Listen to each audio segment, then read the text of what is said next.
let's just talk about a straight punch. If I'm coming in straight, you'll see I try to keep the two knuckles in alignment right up my arm. Okay. So, and it's really cool what I've taught over the years, because different styles, people will come in and I'll see people holding the wrist like this, and I'm just like, oh geez, right? Yeah, what are you doing? So I see all these kind of things. So what I have always said was, I have people put their hands at their side, because we're all different in how the hands are here, okay?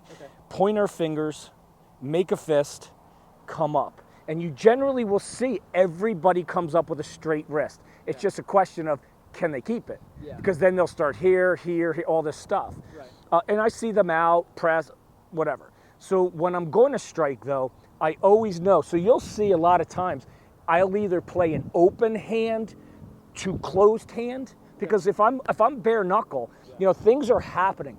And the biggest myth would be in Kyokushin, in my opinion, would be that there's no strikes to the head.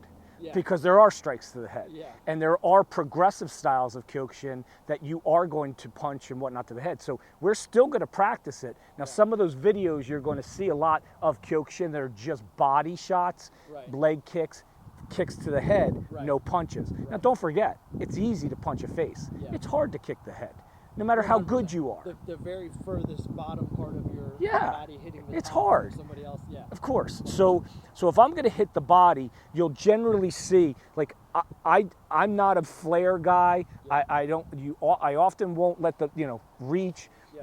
If I'm looking for power, you'll see it disconnect. Sure. But generally, the most of the time, I'll keep elbows in, and I'm just looking for good shoulder rotation and make sure my wrists don't buckle. Yeah. Right. And I definitely look to hit with those two knuckles. The front two? 100%. Okay. You'll see when I start coming in, like you'll see it lead. You sometimes have to lead, because if I'm coming here, it's flat. Yeah, right. So you literally watch my shoulder for a second.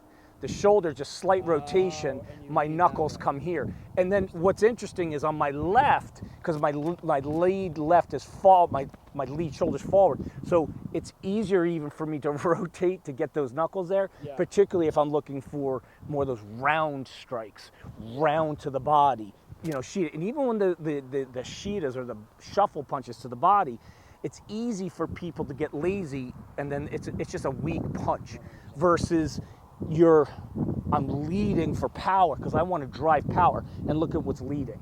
The two knuckles. So you're keeping your wrist in the same position. Same position. The structure of the angle I'm coming in. Which gives you the two knuckles.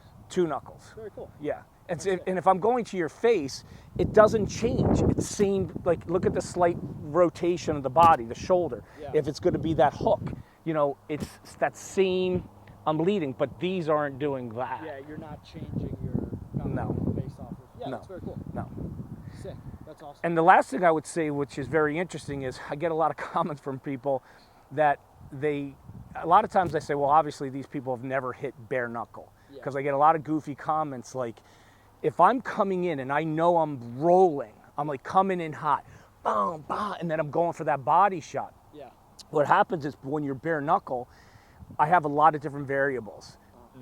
I do not want to hit something that's going to hurt the hand, because that's the greatest pattern interrupt, right? Yeah.